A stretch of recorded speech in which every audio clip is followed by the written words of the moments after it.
Come, Bruno. Come on, leave that place. What's wrong with you, sir? I have a visitor in the house and you're still playing. I mean, leave the dog. No. It's painful now. What kind of dog is this?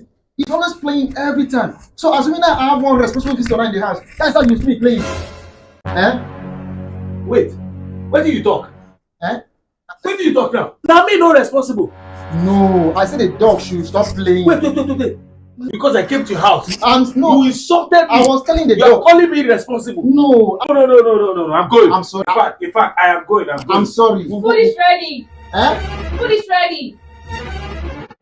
If not for the Bible, I said we should forgive one another. Please forgive me. I don't forgive you this matter. I'm sorry. Please. If not that it is written in the Bible that we should forgive our neighbors. I don't forgive you this kind of thing. I'm sorry.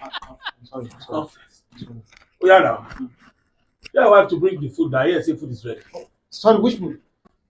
Go bring the food where we chop now. The food is for family consumption, sir. It's not for visitors. So What do you talk? I say it's not for visitors. It's for family consumption. The food. I swear, this one where you talk now, I will never ever forgive you for life. I mean, Wait, my guy, wait now.